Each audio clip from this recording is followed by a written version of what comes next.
that the sun shines down its power to all the world and makes the wind blow strong as it will. I wanna hope gentle rains can fall upon the land, so lovely earth can stay lovely still. Hello, ladies and gentlemen. Welcome to the 556th edition of Energy Week with George Harvey and the amazing Tom Fennell. He's not here, is he? Not in the studio. He's in the flesh and he's in his home. And today is the 18th of January. We're starting this week's news on energy and climate change on Thursday, January 11th. Which is a week ago yesterday. A week ago today, actually. It's 7 days as of yesterday. These items that we're going to be talking about are all pieces that you can find at my blog, geoharvey.com, geoharvey.com. Down below where you see this on your screen, if you're looking at it on a computer of any kind, you can very probably find a couple of addresses. One of them is an address of the script that Tom and I use to do the show, and all of our articles are in that. So you can click on the links that they have to find the original article if you want to read it. And the other thing is, you can do the same thing by going to my blog, geoharvey.com, and there should be a downloadable file that you can use for that. So I guess we'll just go ahead. Some of these apps, some of these things that we refer to are well done. Yeah, they're pretty well done, some of them. I try always to have articles that are either well done or unique. Quality has to be a little bit more flexible if the article is only reported at one place. And by the way, when I put these articles together, I usually put 15 together for any given day for my blog. Each one of those requires me to look up an average that is well above 20. So I'm looking at well over 300 articles a day, the titles, to find the ones that we use. It's usually more like 350, and if you figure on the number the number of days I've done this, which is way over 4,000, and then you multiply that by the 300 that I look at I've looked at way over 1 million articles probably putting this stuff together. So, you know, if I got paid for what I do, I'd be worth a lot more than I am. Okay. It's all stuff that's worth knowing. Yeah, it is. And I actually enjoy doing this. Some of the stuff that we look at is downright scary. But the fact is, I feel better about it because I know what it is. Well, there's more good news than bad news out there. Yeah, and there are things that we can do about it. It's just a matter of telling our politicians that we're going to trounce them if we don't get them to operate on behalf of the people of this country rather than some person or companies or whatever. So our first item is from Argus Media, and we have a wind farm, a picture of a wind farm. Looks like that to me. So what do you got for a title for this thing? Renewable additions up 50% to a new record in 2023. Yeah. This comes to us from Argus Media. Yeah. Global renewable power additions rose by almost 50% on the year to an estimated 507 gigawatts in 2023. And what is a gigawatt, Tom? Gigawatt is a megawatt, baby. It's a lot of electric power. And there's 573 pieces of a lot of electric power. Spurred by continuous policy support, energy watchdog, the IEA said, that's the International Energy Agency, which is part of the United Nations. The additions, 3/4 of which were solar power, set a record for the 22nd consecutive year. Well, that's an important statement. 3/4 of which were solar power. Yeah. And I noticed that you don't care about the fact that they set a new record 22 years in a row.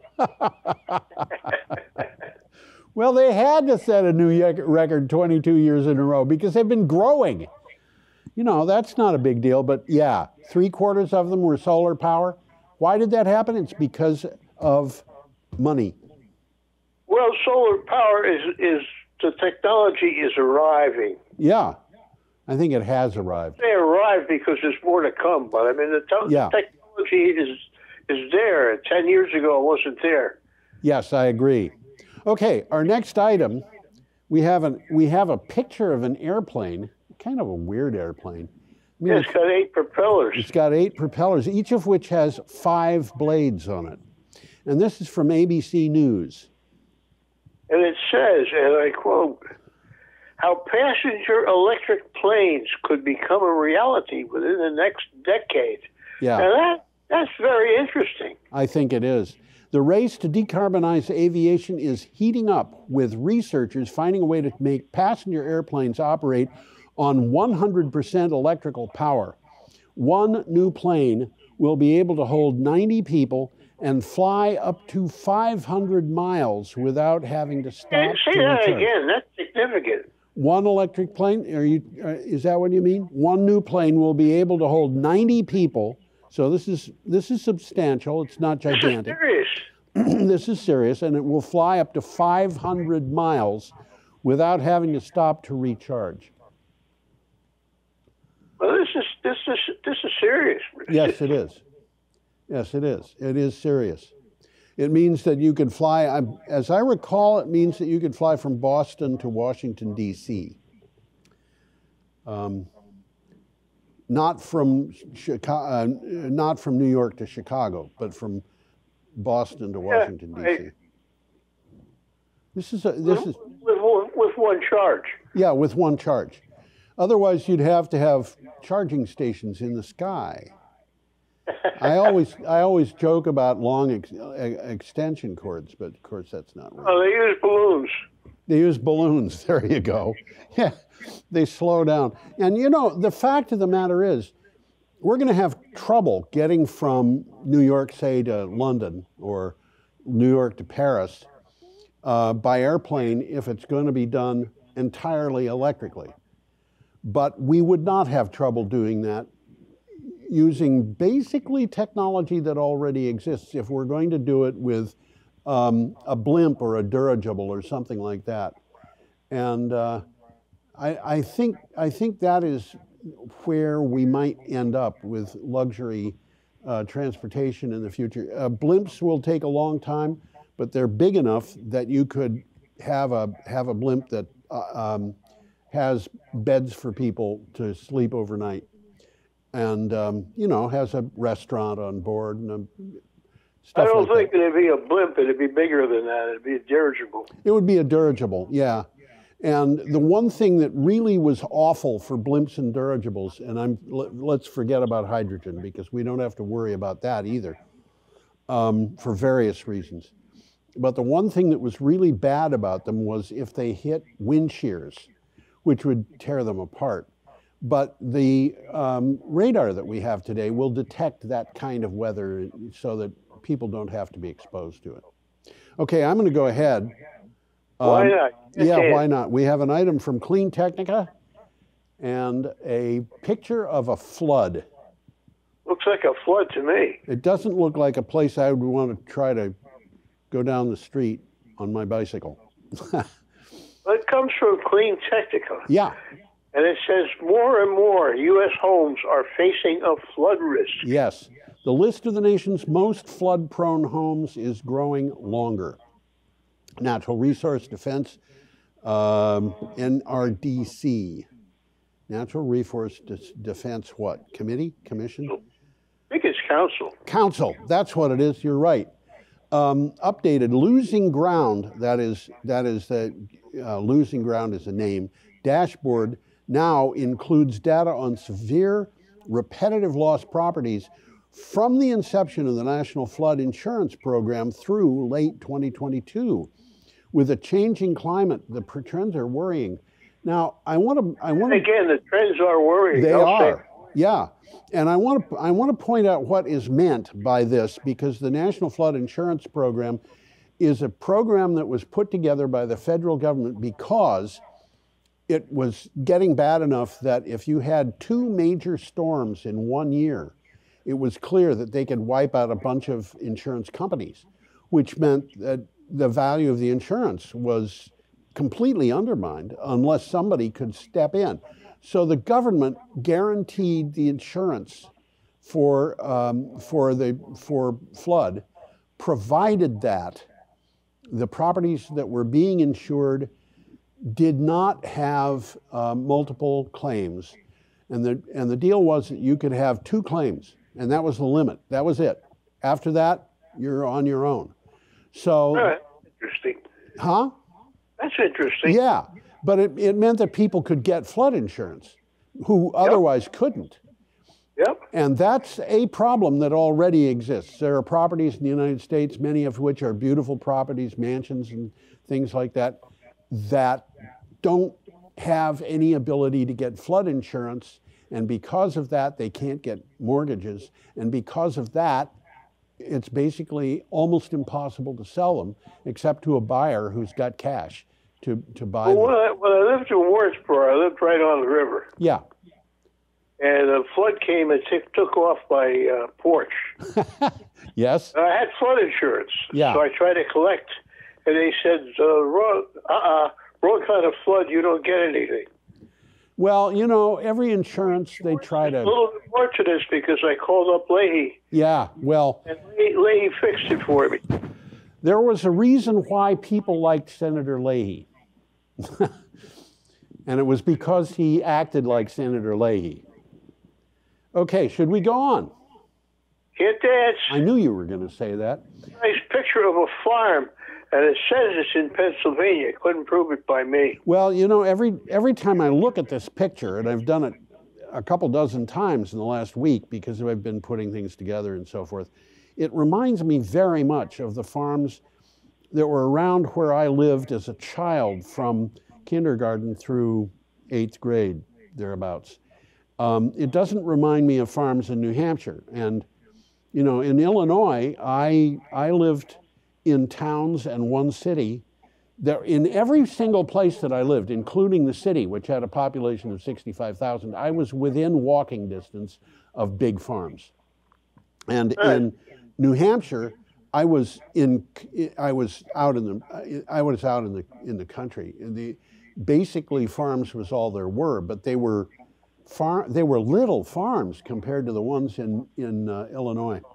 Anyway, this reminds me very much of the farms in Illinois, even though the land in this is relatively rolling compared to where I was.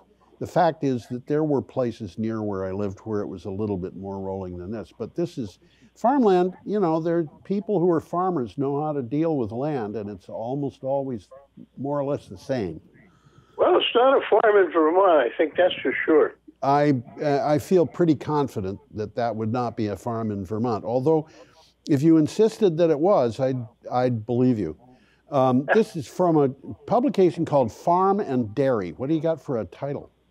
Pennsylvania can power all homes in a city the size of Pittsburgh with in-state solar. Yeah. The Pennsylvania Department of Environmental Protection and the Pennsylvania Public Utility Commission announced that the Commonwealth's Alternative Energy Portfolio Standards program has surpassed 1 gigawatt or 1,000 megawatts of solar energy. A gigawatt's a megawatt, baby. I want to tell you what I did after I read this, Tom. I went and did a little bit of research. Uh-huh. And I figured out, I found online 2 figures. One of them was the area that would have to be covered with solar panels to power the entire United States, which was That's an interesting concept. It's approximately 17 million acres. So then I looked and I thought, what does that translate into, like states or cities? Or? You know, I don't know the answer to that, but I did find something else that I found really interesting. I went and looked and found that if you added up the acreage on mountain tops that had had their tops removed for coal mining, it came to almost exactly 10% of that figure. So we could get 10% of the electricity for the entire United States just by putting solar panels on the tops of mountains that have had, you know, on mountains that have had their tops removed. And those flat areas on the tops of the mountains are utterly useless because... Well, if you drive around down there, you can see these mountains. Yeah, I know. But first time I was down there, I said, what are all these plateaus doing here? Yeah, well, they look like buttes. He said, they're not plateaus. They cut the tops off the mountain to get the coal. Yeah. And they're supposed to restore the land on the top of the mountain. And so what they do is they put up 3 inches of soil and plant grass on it or something. And 2 years later, the soil's all been blown away on some of them. Anyway. Now I've got something confusing to show everybody. Do you see what it is, Tom? I mean, it's solar panels on a confusing-looking building? That's the title I gave it. It comes from Solar Magazine in India. PV Magazine in India. What do you got for a title? Solar energy's vital role in climate change mitigation. Yeah, the current wave of global actions against climate change may not be as urgent as needed, but is a step in the right direction. He's saying that people should act more urgently, but they're going in the right direction. Going by recent events, it is right to say that the world may be hanging by a thread as Mother Nature continues to react violently to humans' irresponsible behavior. And I have no idea what parts of that thing are solar panels and what parts are something else, or even what part of a building it is. Is that the roof or is it the side?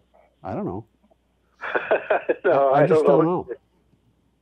So it's an interesting picture. Where you could tell where the solar panels are, but can you? It's an interesting picture. It is an interesting and confusing picture, I think. I'm going to put it back up again so people can see it. Let's move along. Let's do that, yes. Electric bus. Okay. We have a picture of an electric bus. Is that what you just said?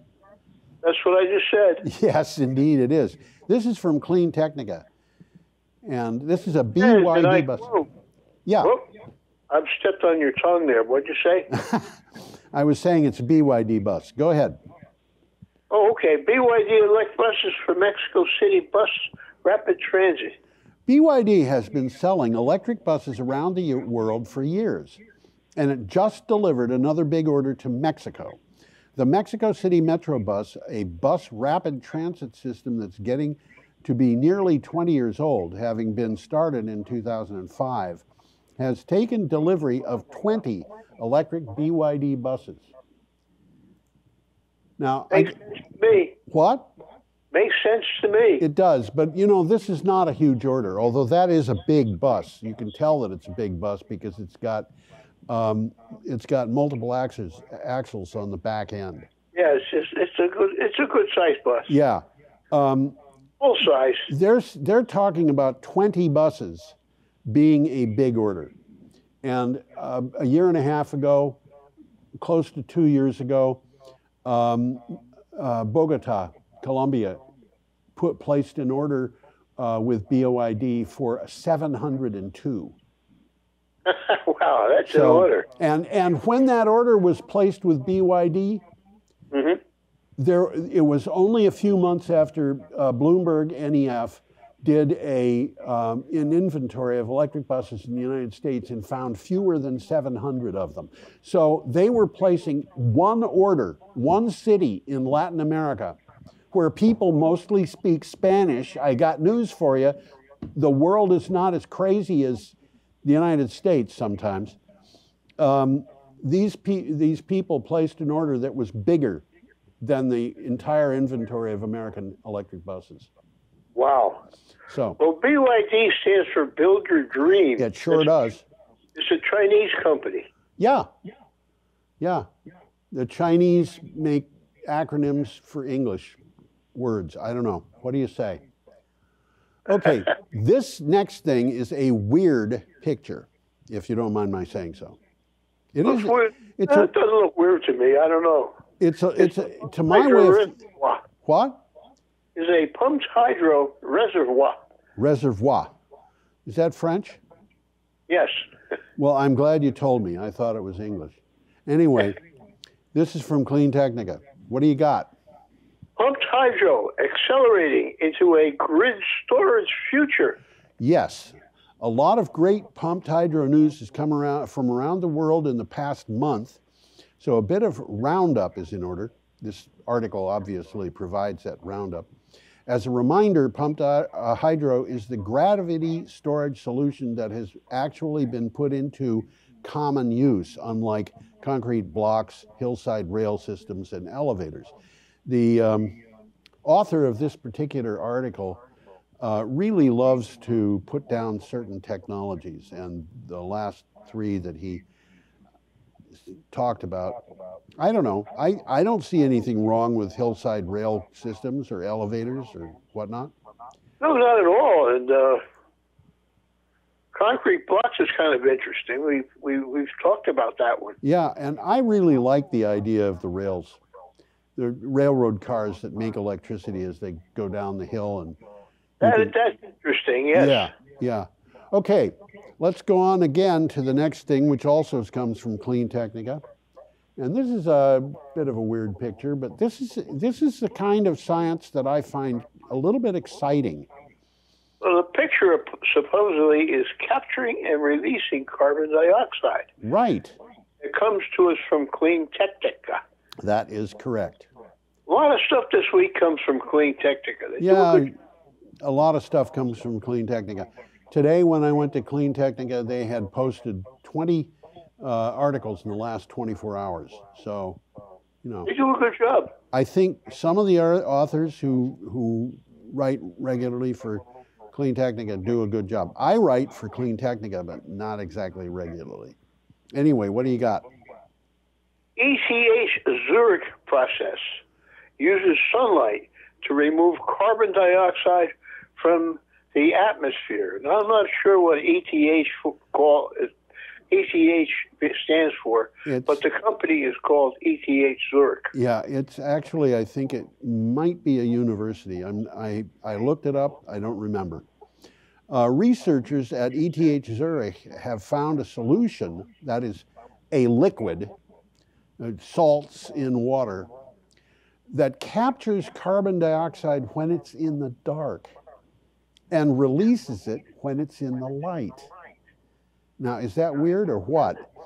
That's interesting. Yeah, the sun can be used to drive a process instead of heat that is used in conventional processes. Now, I'm going to leave that picture up while I describe this. Carbon dioxide dissolves really easily in water.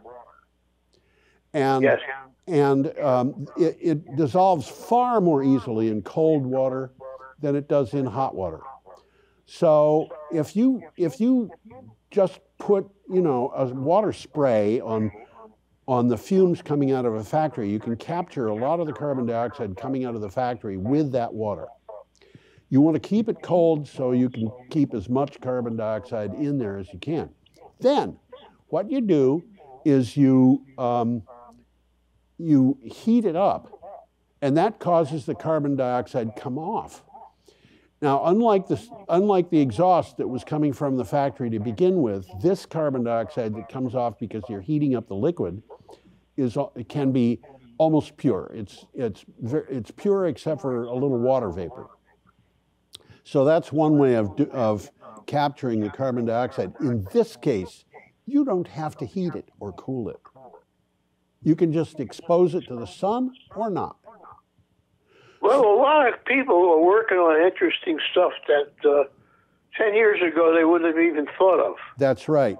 If you look at those two little chemical formula things on the screen, Yeah. one under the word carbonate and the other under the word CO2, and you analyze what's in them, what you come to is they're very similar molecules. The left side is the same, the bottom is the same. The only thing that's different is the right side. And they have exactly the same, it's hard to, you can't tell this from the picture, but they have exactly the same number of atoms of exactly the same types. And they become the one on the left in the dark and the one on the right in the light. And the difference is they also have a different pH. So carbon dioxide does not like being in a solution that is acid. But it doesn't mind if it's alkaline. So anyway, that's what we've got. Should we go on? Yes. There we go. Okay, let me put that aside. This picture that's coming up here, that is up, is the Ansel Adams Wilderness. And you know, it's funny because I looked at that picture and I thought, wow, that looks like a place Ansel Adams might have gone to paint. Or to photograph. I'm sorry, he was a photographer. Looks like a pretty place anyhow. It's a pretty place, yeah. This is also from Clean Technica. What do you got? Snow-capped mountains at risk from climate change. Wow, that's interesting. Yeah, humans rely on those natural water storage systems just as much, if not more than what we build.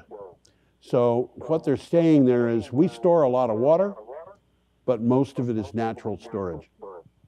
When the spring rains and summer sun melt the snowpack, it flows downhill to thirsty landscapes. About a quarter of the world relies on water stored as snowpack in mountains.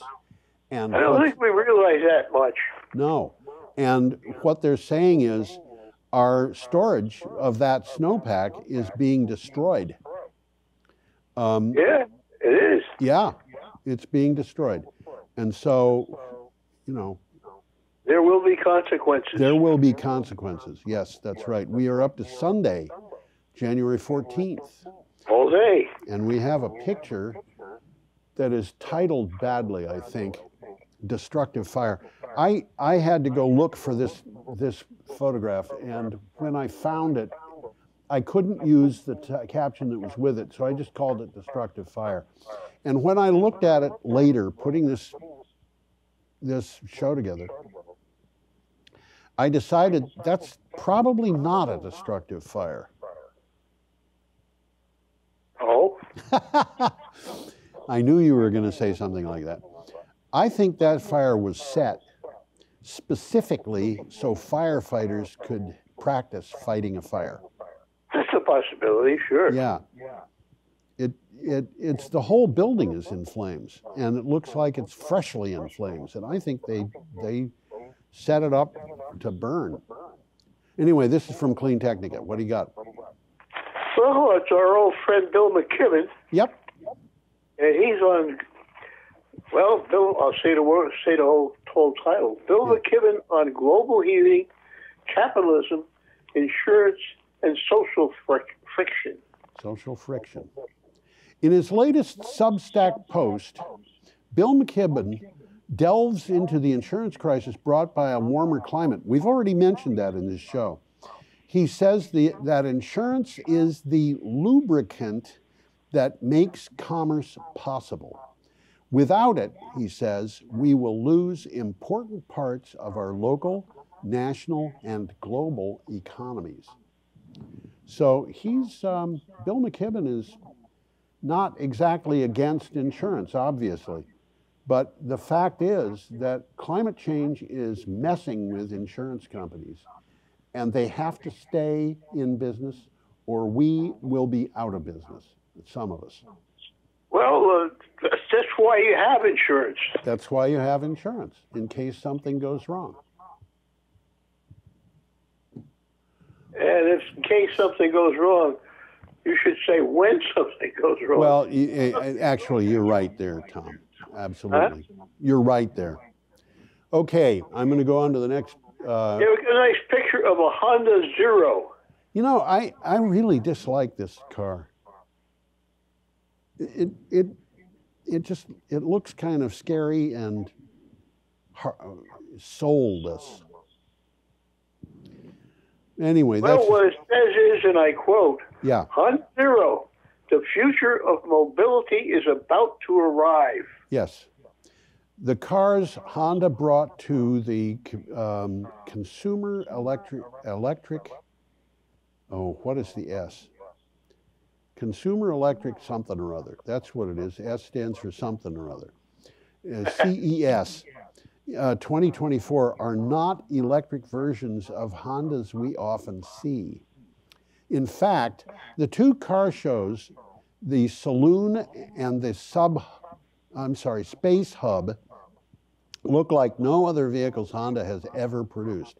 Actually, they don't look much like any production car anyone has ever produced. And of course, the article goes on about cars at this consumer electric show. The S is for show. Saloon means a sedan, not a place to go and drink. What's that? Saloon means a sedan. It's oh yeah, that's right. Drink. Absolutely. This is not a car to drink in. Okay, should we go on? Can't dance. Okay. You always say can't dance. Okay. Well, we got a picture of John Kerry there. We do. He's kind of tall. Han Zheng. Who might also be tall, and it might be that John Kerry is very tall. John Kerry's a tall guy. He is tall. There's no question about it. I've never seen him in person, but, you know. This comes to us from CNN. Yes. And it says, and I quote, John Kerry to step down as U.S. climate envoy. U.S. climate envoy John Kerry plans to step down from his post this spring. A source close to Kerry confirmed to CNN. Other news media also had this story. It's not something made up. John Kerry is 80 years old. He's a former Secretary of State and Democratic nominee for president, and he led negotiations at 3 international climate summits, most recently in Dubai. So this is a guy who, at the age of 80, is finally retiring, and he's been extremely busy. He gets around. He gets around, and he's been working on climate for quite a long time. So I gotta hand it to him. You know, we should give him a round of thanks. Okay, we are up to Monday, January 15th, and we have a picture of somebody working with a perovskite solar cells, and an article from a publication called Echo Business. You have to explain to me a little bit about what's going on in that picture. Well, they're working with solar cells called perovskites, and a perovskite it's an interesting chemical to use for a solar cell because it doesn't have any lithium in it, and not lithium. It doesn't have the high purity silicon in it that you have in ordinary solar cells, and the result of that is that it's very inexpensive. I was just going to say it's a lot cheaper. It's a lot cheaper. There is a problem with it, and that is that they're not stable. And people have been working for years on trying to get these solar cells stable. The perovskites are made up of titanium. What was the other one? There was another one. Not aluminum. I forget. But there's 2 metals, one of which is titanium, and it's the titanate. It's the oxide of the titanium. So what they've been doing, and what this researcher is probably working on, is making these things stable, trying to get a way to make them work, because they would cost perhaps 20% of what current solar cells cost. Very inexpensive. So what do you have for title, Tom? Tenfold solar growth needed in climate fight, says the PV godfather. Yeah, nations at COP28 may have agreed to help triple renewable energy capacity globally in the next 7 years. But a pioneer of PV technology wants the solar industry to focus on a larger goal. Increase the yearly installed capacity by a factor of 10 in the next 10 years.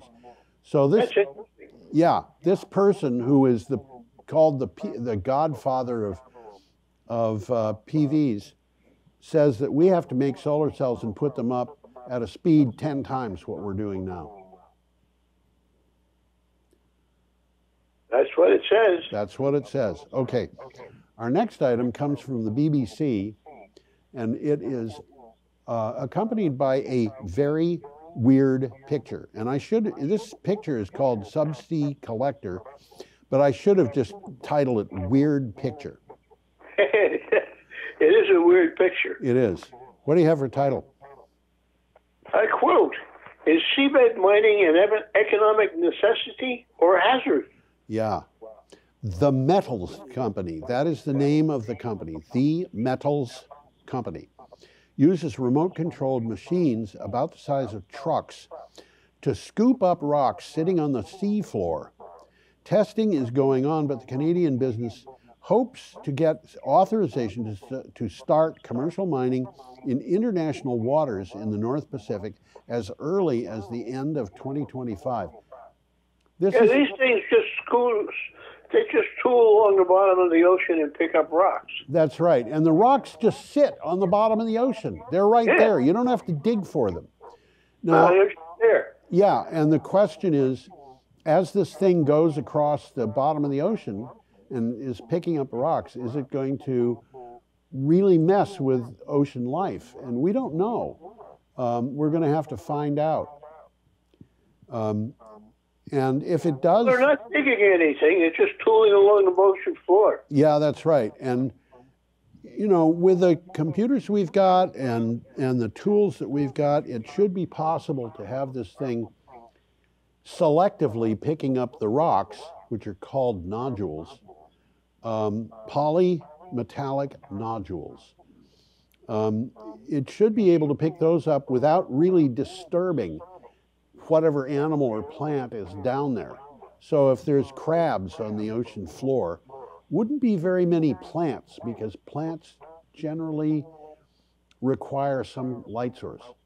But, you know, food filters down from up above and lands on the floor of the ocean, even if it's 2,000 feet down. And crabs go along and slugs go along and various kinds of sea life captures it. Critters. Yeah, I'm sorry. I should have said that. That's the scientific name. Critter. Okay. Moving right along. Moving right along. We have an item from Clean Technica, and this picture, I don't know why, but every time I see this picture, it reminds me of a place called Robert's Drive-In, which used to exist when I was a kid in Geneva, Illinois. And why this place with palm trees and so forth and an electric car and so forth reminds me of Robert's Drive-In, I don't know. Robert's Drive-In. That's an electric Porsche. That's right. And Robert's Drive-In was 70 years ago. Well, it says, and I quote, the EV revolution in the U.S. is just getting started. Yes. This year is expected to set another EV sales record for both volume and total market share. Colin McCarricker of BloombergNEF projects EV sales in the United States this year will total about 1.9 million units, or 13% of the new car purchases. This year should also see fewer of the supply constraints that kept EV deliveries difficult. It's going to be more than 13% of new car purchases, too. It's going to be going up. It's got to go up. You know, the United States is so backward in that respect. It's really sad. I mean, in Norway, it's over 90%. In China, it's over 30%. In some countries, it's over 50%. And the United States, 13%? Really? Is that where we are? Are we the greatest country in the world, or are we just people who look at old things and say, that's what I want? I don't know. Okay, we have an item from the Balkan Green Energy News, which, by the way, I take stories from this particular news site fairly frequently. Interesting picture of a little town. It is. That is Berat, which is, I think, the capital, but it's an interesting little neighborhood in the interesting little town. Albania is not exactly a big country. So it says Albania kicks off qualifications for a 300 megawatt solar power auction. You're going to have to explain what's going on there. Yeah, Albania invited investors to qualify their PV projects for a tender for 15-year contracts for difference. In other words, they're just looking for installers who are going to install and maintain PV arrays. The quota is 300 megawatts, so they want 300 megawatts total, but they're going to take bids on smaller arrays until they've got a total of 300 megawatts. The highest acceptable price for the electricity is 59 euros and 97 euro cents per megawatt hour, which is a tiny bit more than 6 cents per kilowatt hour, 6 US cents. It's about 6.5 cents. Developers with the lowest bids will be selected in turn until their projects reach 300 megawatts. Oh, that's interesting. Yeah, it is, I think. You know, Albania is... Right direction. Yeah, Albania is not a big country. It's not regarded as important. It was a country that basically told the Soviet Union where to go at a time when the Soviet Union was in competition with the People's Republic of China, and Albanians came down squarely on the side of the Chinese. But it is no longer communist, so how do you explain things? Okay. Thanks, they're going to change it. Yeah, they are. Here we have a Volvo L25 electric compact wheel loader. Yeah, that's who could tell that that's electric? I don't know. I mean, I have operated electric forklifts, and I would have seen that was wheel loader. I'm not sure about the term, but this is a forklift for practical purposes. Yeah, it's a form of forklift, that's for sure. And I would not have recognized it as necessarily electric. But this is from Clean Technica. What do you got? How off-road electric equipment impacts green movement. Yeah, we often hear about electric cars, electric buses, electric trucks reducing or even eliminating emissions. But important changes are underway off-road as well on construction sites, on farms, in a variety of similar applications that require big machines to get the job done. This particular article has a lot of pictures with it. And well, if they're not on a highway, but they're in a construction site, what difference does it make? Well, they still have emissions. Yeah, they still have emissions. And one of the things about these electric vehicles is that the particular thing that they're putting aside is the emissions from mostly diesel engines. And diesel engines put off a lot of emissions, especially if they're not functioning exactly right. And so, they're quieter. And a lot of these things are, this vehicle that we're looking at here could be operating in Manhattan, for all we know. It could be operating on Elliott Street in Brattleboro. I don't know. I'm certain that it's not operating on Elliott Street in Brattleboro. No, I don't think it's on Elliott Street. I'd have noticed. I would have too. Okay. Should we go on? Yes. It is. Okay. We have... Of Vestas turbines. Yeah, Vestas, by the way, is the biggest electric wind turbine manufacturer in the world. And it is nowhere near as close, close to the size of probably 20 different oil companies. This particular article is from a publication called Cision News, C-I-S-I-O-N. And it says, and I quote, Vestas introduces a low-emission steel offering for wind turbines. This is really interesting.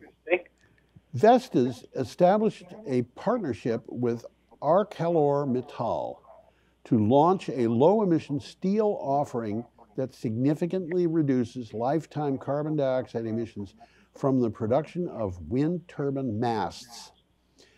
Vestas' sustainability strategy includes addressing the materials it uses.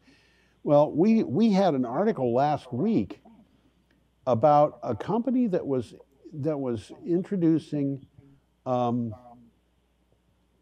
wind turbine towers and masts that were made out of wood.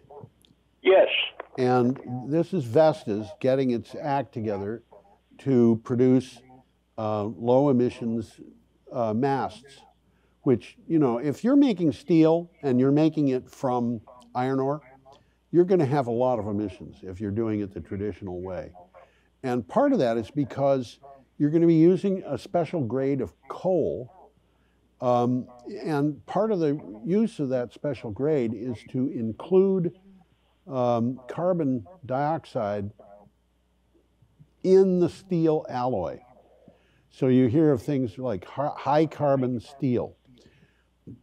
And it's hard for me to imagine because I don't know anything about metallurgy or don't know much about metallurgy. It's hard for me to imagine why carbon dioxide or carbon or whatever it is that they're putting into that steel makes it stronger, makes it last longer, makes it in any way better. I would think it would just make a mess, but no, that's not. No, it forms a new molecule. It embeds itself in there, and it's really a different material. It's a different material, and that's important. And what Vestas has done is they have said basically, we don't need that. We can get steel that is just as strong, just as durable, just as valuable without all the carbon emissions. So they're cutting the carbon emissions by over half. That is significant. That's a step in the right direction. It sure is. Okay, Tom, we're up to Wednesday, January 17th. All day. All day. That was yesterday. And we start out with an article from Clean Technica. We got a picture of some U.S. power generation monthly. Yeah. Explain a little bit what's going on there. Well, if you look at the picture, on the left, it's two graphs, obviously. The left-hand graph shows you the ups and downs over a period of years, starting with in 2018 and ending in 2024, and then projecting for 2 years into the future. Doesn't look much different. Yeah, and the ups and downs are happening because of seasons. We have more natural gas being used during the winter than during the summer, and you can project that. Now, among the renewables and the nuclear and the coal, it's a little harder to see what's actually going on. But in this graph, coal in 2018 was the highest producer. And if you look carefully, you see all the way to the left, the top line there is from the dark, is the dark line for coal, which on all the way to the right is down, very far down. And it has been, down. Yeah, with the ups and downs counted in, it has been generally down for the whole time. In that mix, you can see that above coal on the right side, there is a thing that says nuclear, and nuclear has an output that goes up and down and up and down and up and down, but not by much. And the reason it does that is because nuclear plants are refueled in the spring and the fall because the highest electric consumption is in the summer and winter, and they have to refuel the nuclear power plants every 18 months typically, but they can. They got to shut them down. It takes a long time. It takes close to a month, and at a minimum of 2 weeks. And so what they do is they shut the plants down one after another at the end of the winter, and then start them up again about a month later. And this is done over a period of several months because you've got a bunch of plants doing it. It happens that right now we have, I believe, 5 plants that are down, and probably at least 4 of them are down because they're being refueled. Then well, let me tell you what it says. Yeah, what? Let me tell you what it says. What says? Okay. The article. Yeah, go ahead. Solar and wind to lead growth of U.S. power generation in the next 2 years. Okie doke. As a result of new solar projects coming online this year, the EIA forecasts that solar generation, U.S. solar generation, will grow 75% from 163 billion kilowatt hours in 2023 to 286 billion kilowatt hours in 2025.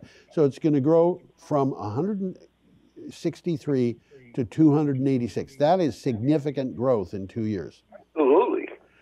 It expects that wind generation will grow 11% from 430 billion kilowatt hours in 2023 to 476 billion kilowatt hours in 2025. And this is like, it's solid growth for wind, but it's explosive growth for solar.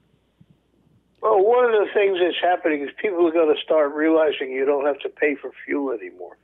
Yeah, and the people who start realizing that are going to be the utilities and companies that can contract for large amounts of electricity.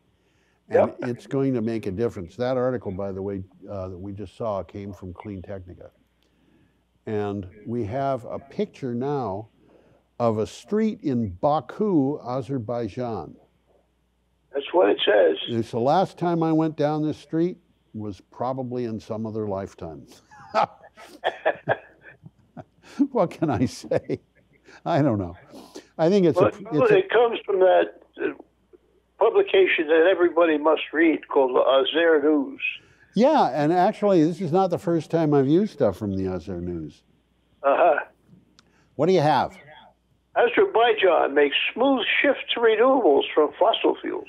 Yeah, Azerbaijan's economy has been seen a significant change in the last several years, especially in the non-oil sector, where the renewable energy industry has led to a rise in exports. In November 2023, it was made public that electric energy had become the country's top export. Well, that's interesting. This is, you know, like they have added a lot of electricity to their economy, and that electricity is coming from renewable energy, and all of a sudden they're making money by selling it to other countries. I was going to say they're selling this energy. Yeah. So what they had been spending money on, bringing into the country fossil fuels, possibly taking their own, all of a sudden they're selling renewable energy to other countries that neighbor on them. And Azerbaijan, where is it? Well, it used to be. It's a good question. It's in the middle of nowhere. Yeah, it is kind of in the middle of nowhere. It's. I don't remember exactly how these countries all connect, but it's kind of in the midst of Tajikistan, Kyrgyzia, and the really big one is Kazakhstan, and all of these countries, Kazakhstan being big and the other countries being little, the little countries are between Iran and Kazakhstan. And they were all republics in the USSR at one time. So they aren't anymore. And of course, when a tiny country like that declares independence from the USSR, they've got to figure out how they're going to make a living. They can't Sure. depend on the USSR anymore for anything, including peace. You know, one of the things that I'm reminded of as we're talking here is that Ukraine had a long-standing agreement, signed agreement with Russia, that Russia would respect its territorial integrity. And what did Ukraine give up to do that? Its arsenal of nuclear weapons. Say that again?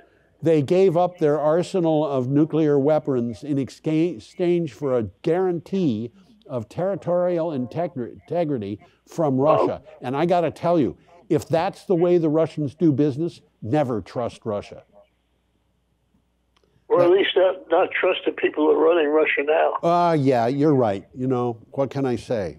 And maybe they'll you know, decide that they're going to confess and give up their policies and so forth. Who knows? Okay, we're up to our last article, which is from Tech. Picture of a lone turbine. That's right, Tech Explore, and that turbine is in South Africa. That's what it says. It looks South African to me, doesn't it? Yeah, it does. Yeah, you can tell by the shape of it. Go ahead, Tom. Africa's chance for green electricity. Ta-da! Yeah. Ta-da. A study published by the journal Nature Reviews Earth and Environment by the University of Tübingen and other institutions found that 80% of the energy needed in Africa could come from renewable sources by 2040 if the capacity of existing power plants is fully put to use and all the plants on the drawing board are built. So there's a huge amount of energy that's available. All they've got to do is make use of it. Yeah. So there we have it. And I should take us up to our last slide. You know, Tom, you never see these last slides in advance of the No, I haven't. I don't have a copy of it. All I got is the word fini. Fini. Well, the Fini slide this week tells everybody to have a charmingly excellent week. So that is what we want you to do. I am waving goodbye. I can guarantee Tom is waving goodbye. I'm waving goodbye.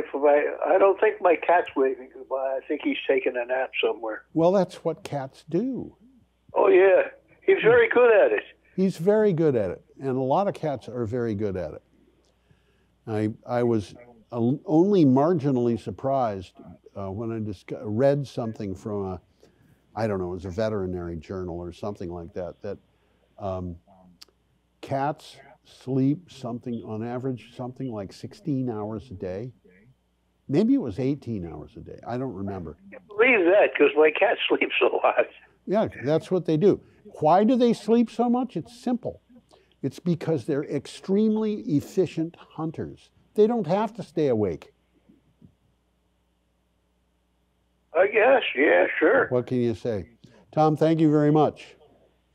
And I think you have something to tell people about coming back next week. You'll come back and see us now, you hear? That's right.